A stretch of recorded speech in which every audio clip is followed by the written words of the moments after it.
My name is Jack Zedlitz. I'm with the Irani Center for Energy Solutions at the University of Oklahoma. The Irani Center for Energy Solutions was created in order to achieve greater opportunity for all through reliable, affordable, and sustainable energy. This webinar today is being done in support of our upcoming program called Energy ESG Leadership, which starts on October 16th. And goes through October 27th. It's a hybrid program. The first week is online. The second week is in person in Oklahoma City. The point of this program is to equip energy professionals with the concepts to understand ESG as an industry framework and to manage their organizations towards compliance with best practices. And finally, and probably most importantly, is to understand and advocate the business case within those best practices. We firmly maintain a focus on rational economic justification of business activities as well as compliance. And our focus is again on providing greater longevity to the oil and gas industry through furthering our understanding of how to operate within the ESG framework. Today I've got with me Dan Romito from Pickering Energy Partners. Dan is an instructor in the program. Dan and I go back quite some time, probably about 10 years now. He is a consulting partner at Pickering Energy Partners. His career has predominantly focused on capital markets, technology solutions, investor analytics, and ESG implementation. He has advised several hundred private and public companies, including my own way back when I first met him, spanning across regions, market caps, and sectors on how to optimize and implement ESG-related directives within their respective corporate strategies. He has substantial experience helping companies in energy, industrial, materials, and utility spaces navigate ESG-focused data providers, frameworks, disclosures, and corresponding investor landscapes. And if I might add one thing that's not on your bio, Dan, Pickering just today announced a simplification of ESG reporting for client companies or prospective client companies called Simple ESG, really designed to reduce the burden on kind of data inputting to yield a result that's compliant with several different ESG frameworks. Dan, I thank you for being here with us today. And to those who are listening, I can promise you that Dan is a subject matter expert and that he is opinionated. And so we're going to get it today. I'm looking forward to it, my friend. So today we're talking about impending regulatory overhaul in the financial sector that might adversely impact the energy space. And that's a white paper from Pickering. And that, to me, that sounds ominous. So what are we going to be managing around? And by we, I mean the energy industry. What are we going to be managing around in the near future that we're not having to deal with today? Yeah, I think from the regulatory front, there's outside of the SEC climate disclosure mandate, which at this point everyone should be very familiar with, but there's three major developments that the sector has to get out in front of. And the first one has to do with what's going on at the Department of Treasury and the Federal Reserve. So if we pop up this quick slide, you see that the Financial Stability Oversight Committee, which was originally intended as an offshoot of the Dodd-Frank Act, they are expanding, let's call it their purview into climate risk and climate analytics. Now, in the Treasury Department and Federal Reserve's infinite wisdom, they've decided to install more bureaucracy in an attempt to address what they perceive as climate risk. And this comes in the form of the Supervision Climate Committee and the Financial Stability Climate Committee. So all three layers of this, call it bureaucracy, are focused on trying to figure out how to protect the U.S. and global financial institutions and financial markets from climate risk. And this has resulted in a couple different things. And what's not being as discussed as much is the inherent impact on insurance. These three bureaus have influenced the National Association of Insurance Commissioners, that is the NAIC. That is a nonprofit group that essentially helps state insurance commissioners better improve the risk analytics and risk frameworks within their own state regulatory insurance mandates.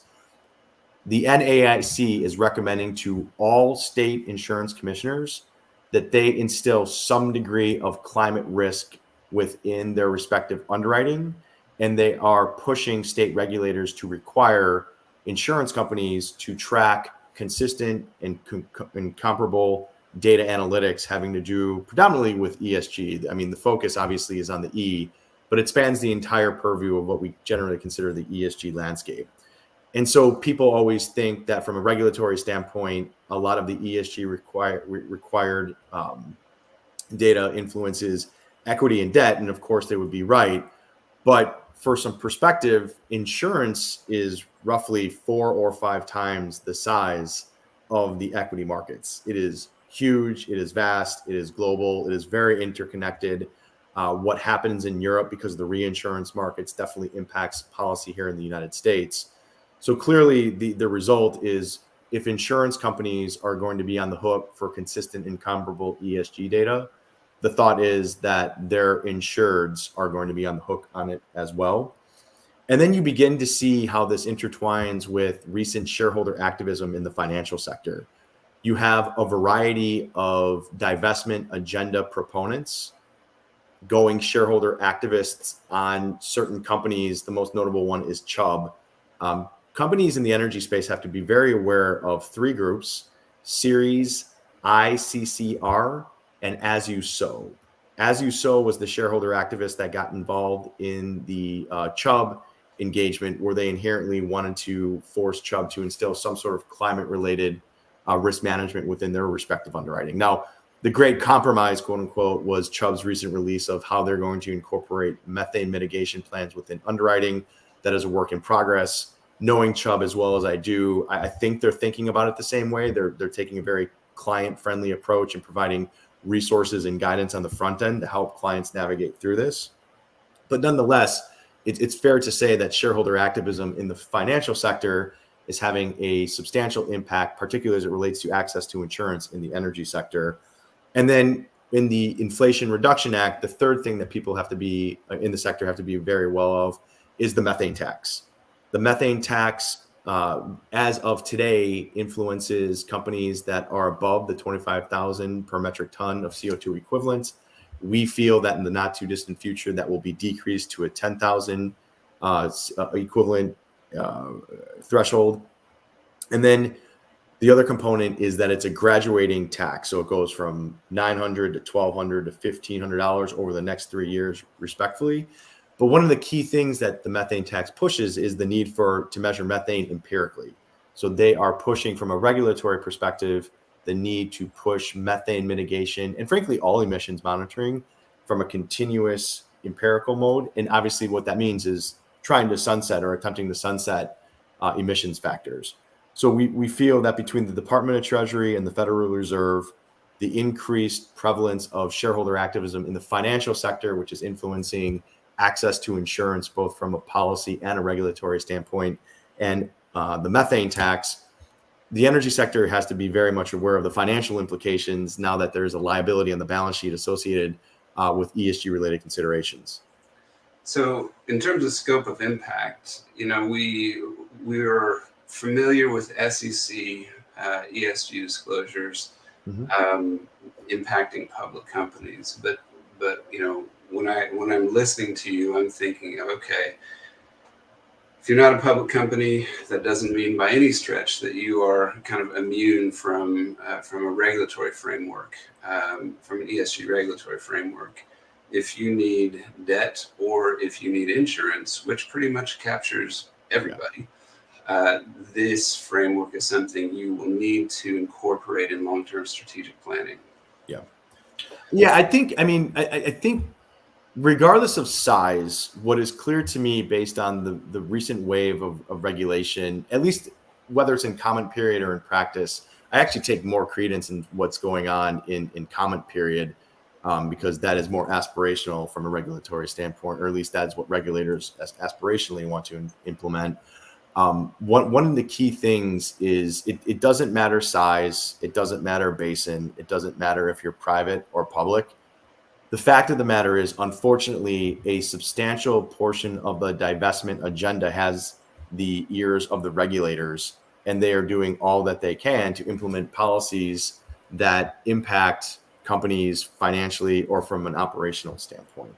And especially as it relates to the methane tax, I think the EPA in particular is acknowledging, indirectly, of course, that their means of calculation is probably outdated and inefficient. I think all of us, even if it was behind closed doors, would agree that the math behind emissions factors is at best spreadsheet math, back of the envelope math. And I think private or public, regardless of size, regardless of basin, the regulatory industry wants to measure things continuously empirically. And you better position yourselves, in my opinion, in a fashion where you can match what the regulators are doing. Otherwise, you're not in a position where you're going to be able to counter what they're saying you are doing. And that comment period is still open, correct? Correct. All right. Correct. So oil and gas companies who are not engaged in commenting on regulatory policy that is kind of looming over their business. No, not a wise approach. And I would keep the comment period. I mean, once again, you said it best. Like I fully agree with that self-assessment of being very opinionated, but even I have to sort of pinch myself and hold my rebuttals to empirical and objective facts. Objectively speaking, the technology is not in place where continuous monitoring is economically feasible, right? You cannot place a regulatory burden on a company where you are asking them to select bankruptcy or non-existence, right? That is not a realistic or a feasible option. So I would recommend definitely submit comments, but also highlight what the economics behind the respective technology options are, because for the time being, a smaller private operator probably is not in a position where the economics driving continuous empirical monitoring even makes sense, right? You cannot make them select between going out of business and continuous monitoring because the economic feasibility just isn't there for the time being. And do you see industry trade associations actively involved in commenting, for example, Petroleum Alliance of Oklahoma? I think the Petroleum Alliance of Oklahoma has done a great job. Frankly, all the trade associations have done a very good job of pushing back. I think it's going to require, in my opinion, more focus on the math as to why this isn't economically feasible. I think even myself personally tend to revert back to more subjective or emotionally based arguments. When things are kept in the perspective of economics, regardless of what we think about this, I think you state more of an objective case that can resonate even with some portion of the divestment population. And then also partnering with the current technology solutions out there on, what can we do to help this? The approach is not, we're not going to do anything or we're going to do something, right? Burying your head in the sand as it relates to the methane tax is just not going to work out. There's something from a regulatory perspective that has to be done. And even once again, if you're playing devil's advocate, methane mitigation is a margin consideration. It does impact the income statement and the balance sheet. Certainly on the public side, and I would also say from the private side, it impacts valuation. So I think we can all agree that the quote unquote great compromise is methane mitigation. But then again, we need to be very thoughtful and very realistic on what technology solutions out there. And if the solutions that are existent don't have an economic incentive or just don't make sense financially, then your adoption rate's not going to be there. So definitely submit your comments, but definitely keep relegated, in my opinion, respectfully, to what the economics behind the technology entails. And I think there's a very recent precedent of the industry doing a very good job pushing back with respect to Scope 3 emissions 100%. requirements. And it is one of the things that we talk about over and over again in the Energy ESG Leadership Program is engaging from the middle, leading from the middle, being data-driven, focusing on rational economic justification, because numbers do talk, and emotions tend to push things kind of off kilter. Yeah, and just to push that a little bit, like for a quick 20 seconds, I think there's also this notion of being bilingual, right? I refer to like the external world has a very specific vernacular. The energy sector obviously has a very specific vernacular. Usually there's a misunderstanding because there isn't a bridge between those two very distinct languages. The language that the regulatory industry is trying to implement is typically referred to as OGMP, the Oil and Gas Methane Protocol. It is a UN framework that is being widely adopted in the institutional investor world. And right now, everyone sort of sits at level 3. So once again, source type, generic emissions would imply emissions factors. Aspirationally, the regulatory world wants to go to site facility level emissions monitoring on a continuous basis. So I would also recommend, to a certain degree, speak their language. Like, what's the cost benefit of site level? I don't think there's that much of that math existent in the world. We've done it internally. I can assure you it's not cost effective, but hopefully it will be. So in comments period, if I wouldn't necessarily just provide comments in a vacuum, and for the most part, people don't do that, but I would strongly encourage utilizing some sort of math that highlights, well, what's the economic benefit, or frankly, for that matter, the detriment associated with level 5 emissions monitoring. So I want to swing back to your white paper. You mentioned that several active investors are reprioritizing capital discipline, ROI, and excess alpha over ESG related considerations. Now, at the Irani Center, our focus again is on leading on the middle and on preserving the oil and gas business within the ESG framework, because we believe that such thing is possible.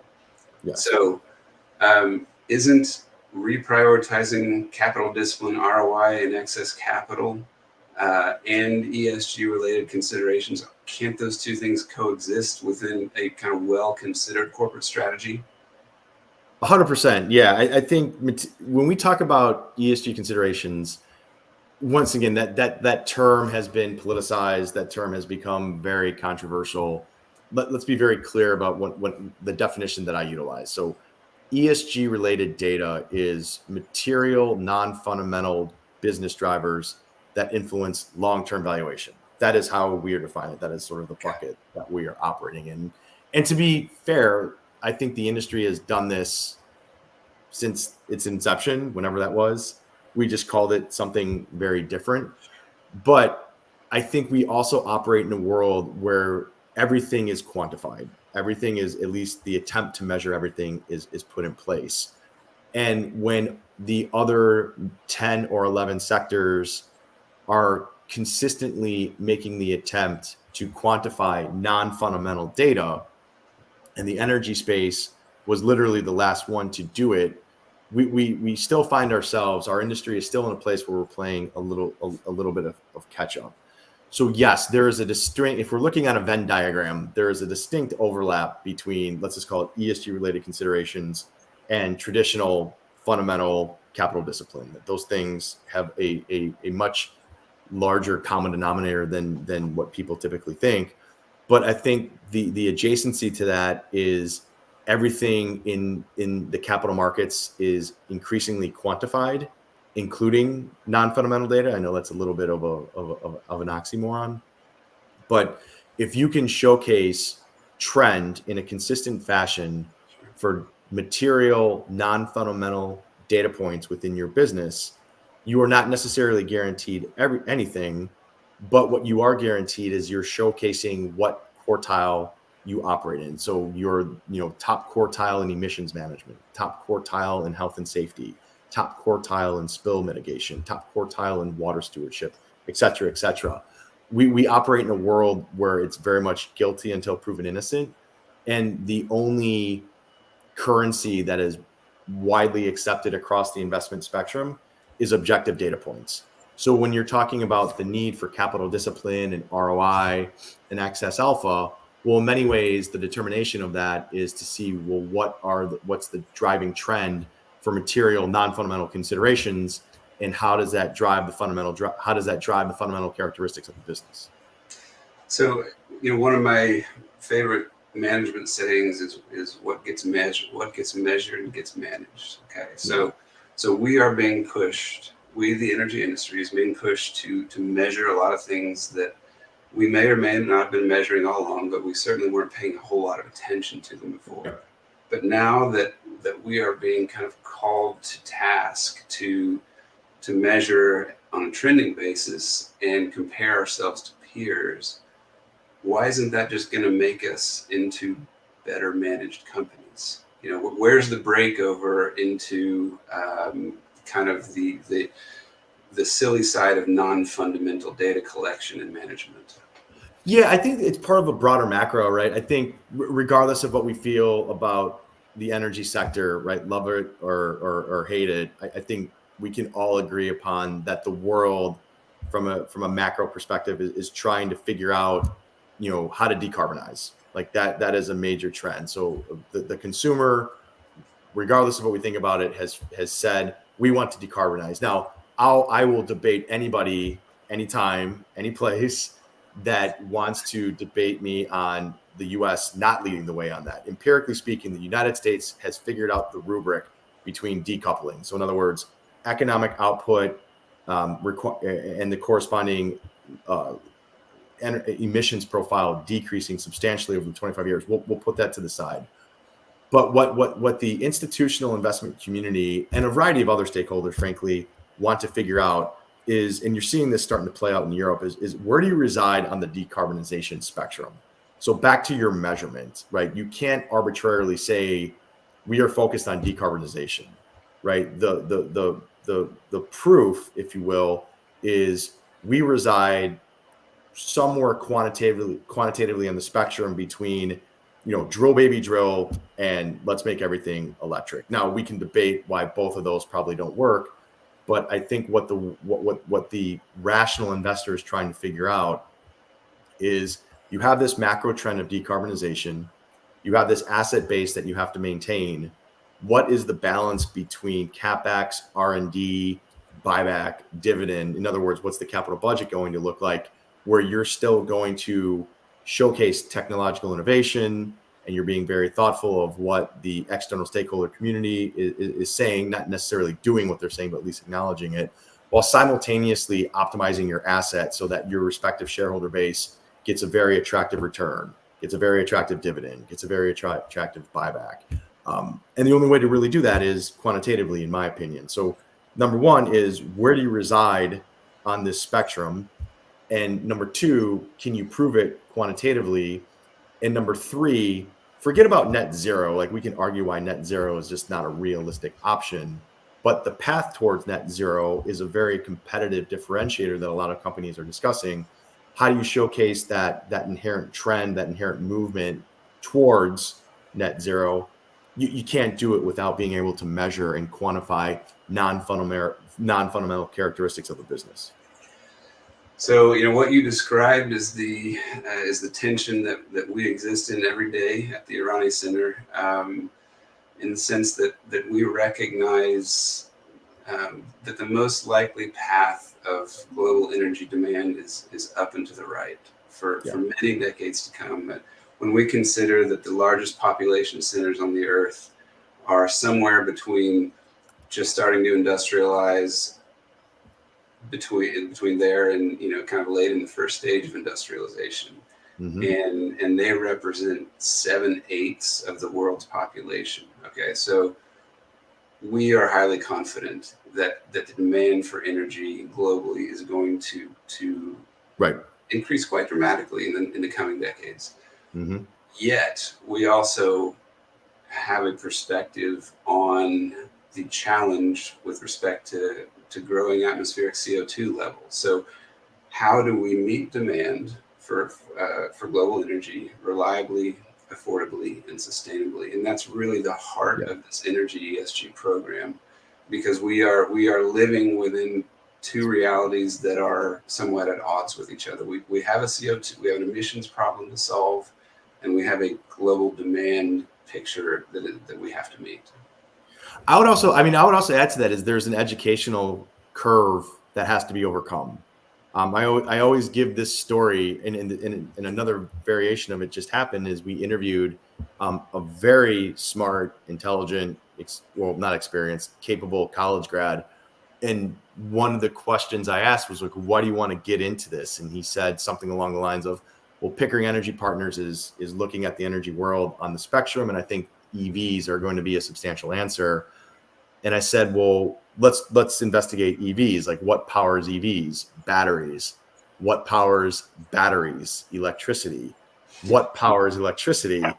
And then you could tell the look on his face. He was like, oh man, I screwed up. Right. And the answer was like coal or natural gas. And that last part of the equation is usually overlooked, right? You ask a variety of younger people, give us the benefits of EVs. One of the first things they typically say is like, it's environmentally friendly. And it's like, no, it's moving emissions sourcing from one spot to another. But that educational lag in the marketplace, particularly from the generalist point of view, so that pragmatic middle, is distinctly lagging. And the energy sector, I think, does a really good job of attempting to educate, but we need to collectively make a much more concerted effort to take our time, as painful as it says, be a little bit more empathetic as it relates to educating them on like how does this stuff actually work? Because right now we throw a bunch of engineering jargon in there. We don't really speak some of the languages or vernacular that the generalist community is used to. So how do you educate without being polarizing? You have to focus on the data. And once again, I will fully admit that even myself, I have to take a step back, and I'm not an operator. I can fully understand why it gets so heated and people become so passionate of it. But we today, in my opinion, humbly and respectfully, probably institute too much subjectivity and emotion into the argument. And once again, I think it makes sense and I understand it, but that's also the push for data analytics and objective analysis, right? If the energy sector is in a position where 90% of all energy sector participants are showcasing trending data points for what is material to their business, the aspirational goal is hopefully people will come to realize that, number one, the U.S. is leading the charge on decoupling energy or economic expansion while having much less of an emissions profile. And that is not even close. But number two is that even if you go the route of electrifying everything, you still need a variety of diesel machinery to excavate and get your hands on rare earth mineral materials. And then also, I don't think the world is as aware of how we rely, the extent of the reliability of petrochemicals and in the oil and gas space. Like, people are always blown away when we bring it up, but we have to do it in a more objective and data focused fashion. And I guess last question, we have a few minutes left. So, are there any other pending changes when you look down the road that E&P professionals should be aware of with respect to ESG? Yeah, we like to say that Europe is the bellwether, right? The way that these things typically play out, whether we like it or not, whether we agree with it, is something usually happens in Europe and then makes its way to the United States. And one of the critical examples of that is regulation coming out of Europe called Sustainable Finance Disclosure Regulation. Now, what that attempts to do is it separates the global economy or the global capital markets into three categories at Article 6, Article 8, and Article 9.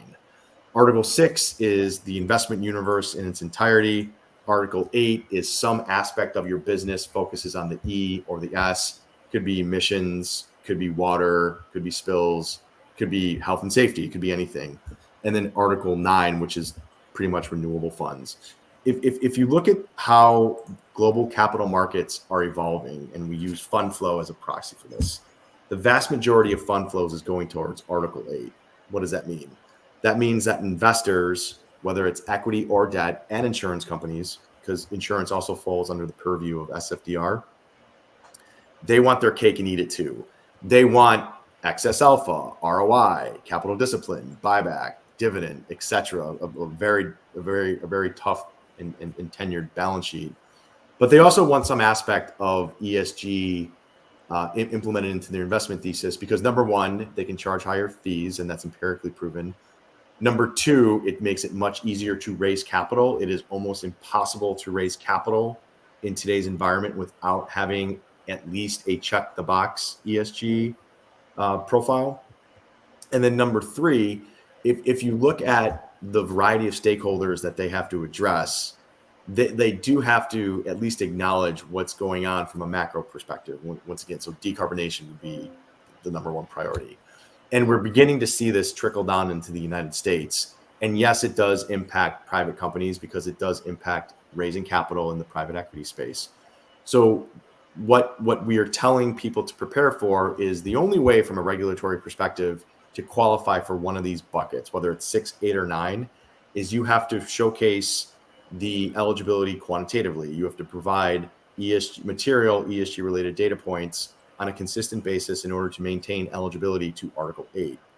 So the thesis is, if investors globally are on the hook for quantifiable data, and if they want to maintain Article 8 eligibility, which the data, particularly from a fund flow perspective, indicates that they want to, companies across the board, once again, regardless of size, private or public, basin, et cetera, are going to inherently be on the hook for some sort of consistent and comparable quantitative data on an annual basis. Well, thank you, Dan. For those interested in the program, Dan will be presenting and teaching during the second week, the in-person week in Oklahoma City. His module is titled ESG-related trends influencing corporate strategy. I don't know of anybody better qualified to teach that. He's living it and breathing it every day. And again, our program, for those who are endeavoring to meet global demand in a way that yields a risk-adjusted return on capital, we're here for you. This program is designed for you. We want to further the industry's progress and provide its a kind of a foundation for enduring business practices in a changing business framework. Dan, thank you so much for your time. Looking forward to seeing you in October. And if anybody has any questions or interest in the program, this QR code in the upper right hand of your screen, you can click on that, or rather take a photograph of it. And our website is on the bottom of the slide. Thanks so much for watching, and we look forward to engaging with you down the road.